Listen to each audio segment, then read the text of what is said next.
Assalamu alaikum dear students. Our lecture number 18 is about transport, storage, regulatory and receptor proteins. This is Dr. Umair Ashraf, Assistant Professor Botany, University of Education Lahore, Faisalabad campus.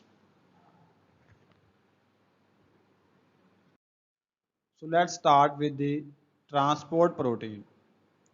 A transport protein is a protein that serves the function of moving other materials within an organism. It means कि ये वो proteins हैं जो दूसरे material को किसी organism में transport करने में जो है वो या उसकी मूव एक जगह से दूसरी जगह उसको ट्रांसपोर्ट करने में हेल्प करती हैं. Those proteins are the transport proteins. They are also referred as transmembrane pump. They are also known as transporters. They are also known as escort proteins. They are also regarded as acid transport protein or cation transport protein or anion transport proteins. So these all proteins are known as transport proteins because they help in moving the material within an organism. These transport proteins also help in transport substances across biological membranes.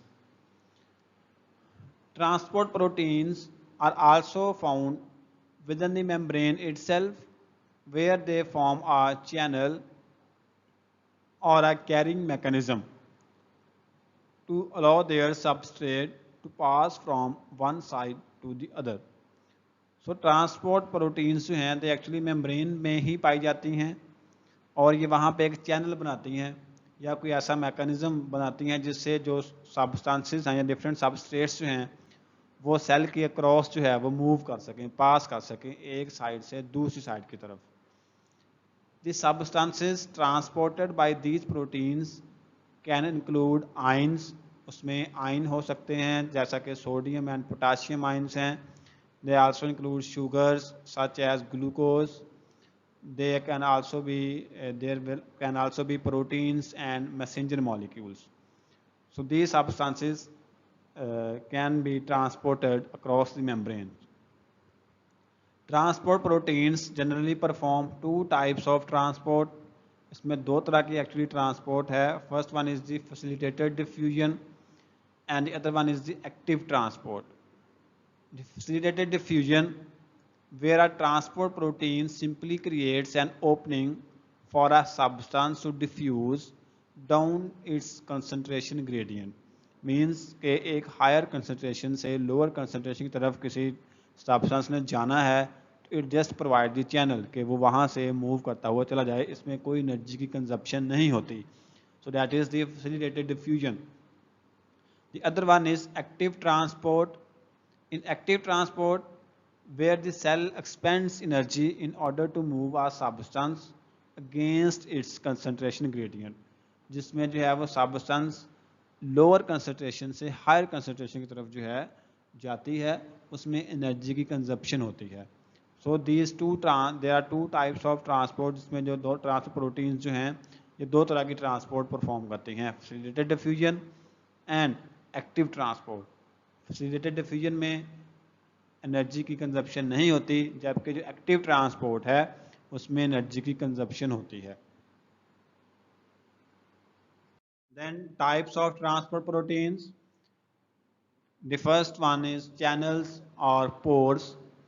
Channel और pore proteins open holes in the membrane of a cell. ये cell membrane में actually holes हैं. These proteins are characterized by being open to both the intracellular and extracellular space at the same time. ये दोनों एक ही वक्त में intracellular और extracellular space दोनों में जो है वो ओपन होते हैं because they are present in the membranes. तो inside the membrane and outside the membrane जो है ये एक चैनल प्रोवाइड करते हैं. Channels or pores are typically designed so that only one specific substance can pass through. तो ये ऐसे डिज़ाइंड हैं कि सिर्फ एक स्पेसिफिक सब्सटेंस जो है इनसे जो है वो पास आउट कर सकती है। इसकी एग्जांपल है वोल्टेज गेटेड आयन चैनल्स हैं या एक्वापोरिन्स हैं। But there is one thing to remember कि चैनल्स आर इधर इन ओपन स्टेट और क्लोज स्टेट, के जो चैनल्स हैं ये ओपन स्टेट में भी हो सकते हैं या क्लोज भी हो सकते हैं। जबकि पोर्स जो हैं दे आर ऑलवेज और continuously open and active. Pores जो है ये ओपन ही होते हैं, ये क्लोज नहीं हो सकते। जबकि जो चैनल्स हैं they can be in open state and they can be in closed state, that there is a bit difference between channels and pores, but even though they perform the function of transport in the cell in the cell membrane. The second type of transport proteins are the carrier proteins. Carrier proteins are transport proteins that are only open to one side of the membrane at once, जो एक वक्त में एक तरफ से open होंगी जबकि दूसरी तरफ से जो है वो क्लोज होंगी। जब वो दूसरी तरफ से ओपन होगी तो एक तरफ से क्लोज होंगी। These are actually the carrier proteins. They transport substances against concentration gradient. ये जो है इट मीन्स जो कैरियर प्रोटीन्स हैं ये एक्टिव ट्रांसपोर्ट में इन्वॉल्व हैं।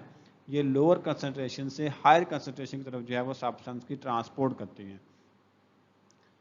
To accomplish their work, carrier proteins typically use energy to change shape. It means कि जब ये अगेंस्ट द कंसंट्रेशन ग्रेडियंट जो है वो वर्कआउट करती हैं तो it requires energy to perform its function. इसको जो है वो एनर्जी चाहिए। इसकी एग्जांपल है सोडियम पोटाशियम पंप, जिसमें जो है जब हायर साल्ट लेवल पे जब सोडियम का जो है वो पोटाशियम के साथ बैलेंस करना होता है, then the sodium potassium pump जो है वो उस बैलेंस करने में मैक्सिमम हद तक जो है वो हेल्प करता है प्लांट्स की, वो बैलेंस जो है उसको मेंटेन रखा जा सके। सो कैरियर प्रोटीन्स जो हैं ये एक्चुअली एक्टिव ट्रांसपोर्ट में जो है वो इन्वॉल्व होती हैं and they consume energy to perform their function. The next are storage proteins. Storage proteins serve as biological reserves of metal ions and amino acid used by organism. ये actually reserve के तौर पे act करते हैं। For example, they are found in plant seeds. ये plant seeds में होते हैं, egg whites में and milk में भी मौजूद होती हैं। For example, ferritin is an example of storage protein that stores iron. इसमें जो है वो iron को जो है वो store करती हैं। Iron is a component of heme which is contained in the transport protein, hemoglobin and in cytochromes. तो iron जो है वो इसका integral part है heme का। Some storage proteins stores amino acids. कुछ storage proteins जो हैं वो amino acid को भी store करती हैं। Storage proteins, amino acids are used in embryonic development of animals or plants. तो जो storage proteins के amino acids हैं वो actually जो earlier ग्रोथ है एनिमल्स की और प्लांट्स की उसमें जो है वो यूज होते हैं। If we talk about plants, seeds particularly of leguminous plants contain high concentration of storage proteins. उसमें जो है वो storage protein की concentration जो है वो बहुत ज़्यादा होती है जो leguminous plants हैं, जो फलीदार पौधे हैं। Up to 25% of the dry weight of the seed can be composed of storage proteins. तो जो लेग्यूमिनस प्लांट्स में जितना सीड का वेट है, ड्राई वेट है, उसका तकरीबन 25% जो है वो स्टोरेज प्रोटीन्स हो सकती हैं। The best non storage protein in wheat is the prolamin and gliadin. ये दो जो है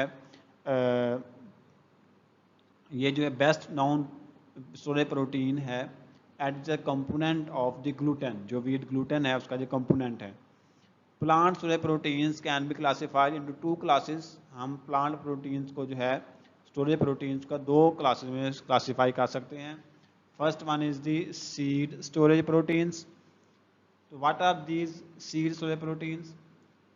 these are set of proteins that accumulate to high levels in seeds. ये सीड में इसकी एक्यूमुलेशन जो है वो ज़्यादा होती है during the late stages of seed development. जब सीड डेवलप होता है, जब जो है वेजिटेटिव ग्रोथ स्टॉप होती है और रिप्रोडक्टिव ग्रोथ जो है वो स्टार्ट होना शुरू होती है प्लांट्स में और सीड डेवलप होना शुरू होता है प्लांट्स में, तब जो है ये वहाँ पे हाई लेवल्स पे इनकी जो है वो एक्यूमुलेशन होती है। सो ड्यूरिंग जर्मिनेशन, जब सीड अगर हम लें उसको जो है वो सो करें तो उसकी जर्मिनेशन के दौरान यही जो सीड्स वाले प्रोटीन्स हैं ये एक्चुअली सीड की जो डेवलपमेंट है उसमें यूज़ होती हैं और ये एक्ट करती हैं एज अ न्यूट्रिशनल सोर्स। जब सीड जर्मिनेट हो रहा होता है तो वो उस वक्त फोटोसिंथेसिस नहीं करता, वो एक्चुअली जो फूड रिजर्व्स हैं उसी को यूज़ करता है। तो वो जो रिजर्व्स हैं they are actually the seed storage proteins. The major proteins in grain and of the plant proteins represent those that are the most abundantly consumed by humans। तो वो जो ग्रेन में जो मेजर प्रोटीन्स हैं वो plant proteins हैं जो human beings जो हैं वो उसको यूज़ करते हैं अपनी खुराक के लिए।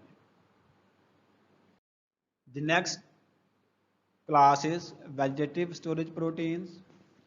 These vegetative storage proteins are proteins that accumulate in vegetative tissues such as leaves, stems, and depending on plant species in tubers। तो ये जो वेजिटेटिव स्टोरेज प्रोटीन्स हैं ये प्लांट्स के जो वेजिटेटिव पार्ट्स हैं उनमें एक्यूमुलेशन इनकी होती है, जैसे कि लीव्स हो गए, स्टेम्स हो गए, या जो जो दूसरे प्लांट्स हैं जैसे ट्यूबर्स हैं उनमें। तो ये एक्चुअली प्रोटीन्स हैं ये वेजिटेटिव पार्ट्स में एक्यूमुलेट होती हैं। So these vegetative storage proteins accumulate in the vegetative tissues when excess resources are available and serve as a temporal reserve of amino acid for use in subsequent phases of growth and development। Temporal reserve mean for the time being जो है कि पहले ये vegetative tissues में food की accumulation होती है और जब बाद में जो लेटर स्टेजेस हैं ग्रोथ की या डेवलपमेंट की या रिप्रोडक्टिव की तो फिर यहीं से जो रिजर्व हैं वेजिटेटिव टिश्यू से वो ट्रांसलोकेट होकर सीड में जाते हैं और सीड में एक्यूमुलेशन होती है। So it is actually act as a temporal reservoir के फॉर द टाइम बीइंग जो है जो लीव्स हैं स्टेम है ये एक रिजर्वायर है अमीनो एसिड का जो कि बाद में आने वाले स्टेजेस के लिए जो है वो अवेलेबल होगा ताकि फिर जो रिजर्व हैं या स्टोरेज प्रोटीन्स हैं या अमीनो एसिड हैं वो फिर मूव करें लीव से स्टेम से सीड की तरफ। So that is why these vegetative proteins in different vegetative parts they serve as a temporal reservoir। जो different vegetative parts हैं ये उसके लिए temporal reservoir के तौर पे एक्ट करते हैं। ओवरऑल अगर हम दोनों को सम अप करें the accumulation of storage proteins is beneficial for the survival of plants. तो ये प्लांट्स के सर्वाइवल के लिए बहुत इंपॉर्टेंट है, बहुत ज़रूरी हैं, बहुत बेनिफिशियल हैं। Storage proteins are also an important source of dietary plant proteins. तो जो डाइटरी सोर्स है ह्यूमन के लिए तो ये जो यही स्टोरेज प्रोटीन्स हैं ये डाइटरी इनकी जो है वो डाइटरी इंपॉर्टेंस है, ये डाइट के लिए जो है वो यूज़ होते हैं ह्यूमन बीइंग में और डाइट के पॉइंट ऑफ व्यू से बहुत इम्पोर्टेंट है। The next comes is the regulatory proteins। Any protein that influences the regions of a DNA molecule that are transcribed by RNA polymerase during the process of transcription। Transcription के process में जो DNA का molecule जो कि RNA polymerase से transcribe हो रहा है उन रीजन्स को इन्फ्लुएंस करे वो प्रोटीन्स को जो है हम रेगुलेटरी प्रोटीन्स कहते हैं ट्रांसक्रिप्शन के प्रोसेस के दौरान। These proteins include transcription factors, therefore help to control the synthesis of proteins in cells। तो ये प्रोटीन्स जो हैं इसमें ट्रांसक्रिप्शन फैक्टर्स जो हैं वो इंक्लूड हैं। Genetic regulatory proteins bind to segments of DNA and bring about gene regulation। जो जेनेटिक रेगुलेटरी प्रोटीन्स हैं ये डीएनए सेगमेंट्स के साथ बाइंड करके जीन रेगुलेशन जो है वो काज करती हैं। So transcription factors are regulatory proteins involved in the process of converting or transcribing DNA into RNA। So transcription factors वो regulatory proteins हैं जो कि DNA को RNA में ट्रांसक्राइब या कन्वर्जन के प्रोसेस में जो है वो इन्वॉल्व हैं। Transcription factors have DNA binding domains. उनमें जो है वो डीएनए बाइंडिंग डोमेन्स होती हैं जिसके से जो है वो डीएनए के साथ बाइंड करते हैं। That gives them the ability to bind to specific sequence of DNA. वही स्पेसिफिक सीक्वेंस ऑफ डीएनए के साथ जो है ये बाइंड करते हैं called enhancer of promoter sequence. उस सीक्वेंस को हम जिस सीक्वेंस के साथ वो बाइंड करते हैं उसको हम कहते हैं इन्हांसर या प्रमोटर सीक्वेंस जो है उनको कहते हैं। Some transcription factors bind to a DNA promoter sequence near the transcription start site and help to form the transcription initiation complex। तो कुछ ट्रांसक्रिप्शन फैक्टर जो है वो डीएनए प्रमोटर के सीक्वेंस के साथ बाइंड होते हैं। कहाँ पे? Near the transcription start site, जहाँ से जो है वो ट्रांसक्रिप्शन एक्चुअली स्टार्ट होना शुरू होती है, और ये फिर ट्रांसक्रिप्शन इनिशिएशन कॉम्प्लेक्स की फॉर्मेशन में जो है वो हेल्प करते हैं। Other transcription factors bind to regulatory sequences such as enhancer sequences and can either stimulate or repress transcription of the related gene। तो कुछ जो ट्रांसक्रिप्शन फैक्टर्स हैं वो दूसरे जो सीक्वेंस रेगुलेटरी सीक्वेंसेस हैं उसके साथ जो है वो बाइंड होते हैं, और ये किसी भी जो उसके रिलेटेड जीन है उसको स्टिमुलेट कर, उसका एक्सप्रेशन जो है उसको स्टिमुलेट कर सकते हैं या जो है वो रिप्रेस कर सकते हैं। So regulation of transcription is the most common form of gene control। तो जो ट्रांसक्रिप्शन की रेगुलेशन है actually it is the most common form of gene control, या जीन रेगुलेशन जो है कि उसका एक्सप्रेशन जो है वो ज़्यादा होना है, कम होना है, नहीं होना। जितनी भी जीन रेगुलेशन है, जो जीन रेगुलेशन जीन कंट्रोल की फॉर्म है that is mostly regulated by the transcription. The action of transcription factors allows for unique expression of each gene in different cell types and during development।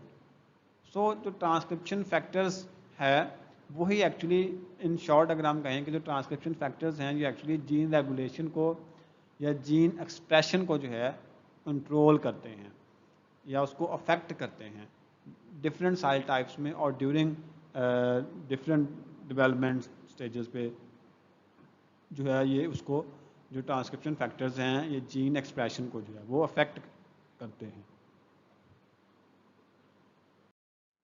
So next comes the are the receptors.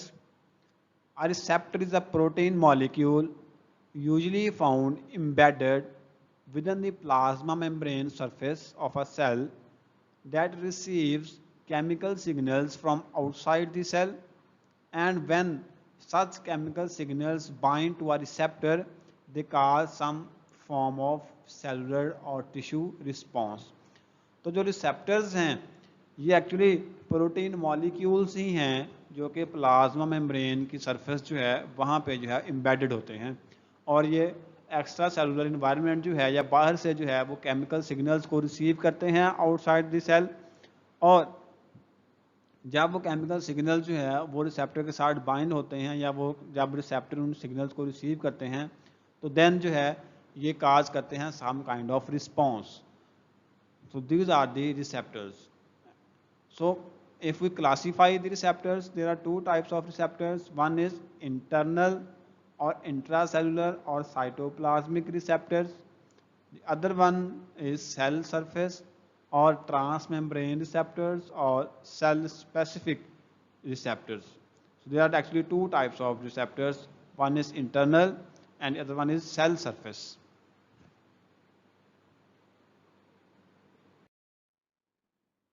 So the internal or intracellular or cytoplasmic receptors, they are found in the cytoplasm of the cell, responds to hydrophobic ligand molecules। Hydrophobic signaling molecules typically diffuse across the plasma membrane। जो hydrophobic signalling molecules हैं ये typically plasma membrane के cross जो है वो diffuse होते हैं। Ligand molecules वो मॉलिक्यूल्स हैं जिसके सेंटर में जो है वो मेटेलिक आयन होता है, उसको हम लिगेंड मॉलिक्यूल कहते हैं। So these receptors also interact with intracellular receptors these जो लिगेंड मॉलिक्यूल्स हैं then they interact with intracellular receptors in the cytoplasm. फिर जो साइटोप्लाज्म के में इंट्रासेलुलर रिसेप्टर्स हैं उसके साथ इंटरेक्ट करते हैं। For example here we can see this is extracellular fluid, this is the plasma membrane, this is a signaling molecule, and this is the intracellular receptor। अब this intracellular receptor actually receive this signalling molecule, इसने ये signalling molecule को receive किया and then उसका जो भी response है उसको फिर जो है उसके अकॉर्डिंगली जो है वो उसको रिस्पॉन्स दिया. So this is actually the internal और इंट्रासेलुलर और cytoplasmic receptor.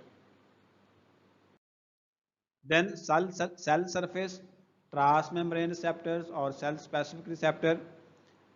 These receptor perform signal transduction, converting an extracellular signal into an intracellular signal.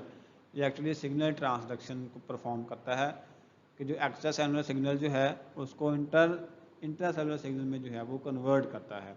इसके 3 कंपोनेंट्स हैं. One is an external ligand binding domain, जो कि extracellular domain है, जो external है, that is why we call it extracellular domain. A hydrophobic membrane spanning region, ये जो hydrophobic membrane spanning region है it is comprised of 20 amino acids, तो जो 20 अमीनो एसिड्स पे जो है वो कंप्राइज होता है. And an intracellular domain inside the cell, और तीसरा कंपोनेंट है that is the intracellular domain, और ये जो है वो इनसाइड द सेल मौजूद होता है. So there are actually 3 general categories of cell surface receptors. जो cell surface receptors हैं इनकी 3 categories हैं और they can be divided into 3 categories. The first one is ion channel linked receptors.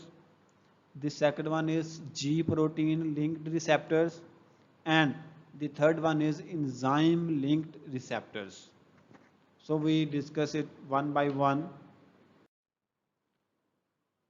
Ion channel linked receptors, these receptors bind with the ligand, जो ligand के साथ bind होते हैं. Open a channel through the membrane that allows specific ions to pass through. So ये जो receptors हैं ये एक channel open करते हैं जिससे specific ions जो हैं membrane से जो है वो pass हो सकें. For example, if we see the diagram, these are the signaling molecules, these are the ions, जो smaller in size हैं, these are the ions, and this is the channel. So this receptor actually, this signaling molecule जो है, this is the signal molecule binding site. So it binds, this signal molecule binds here.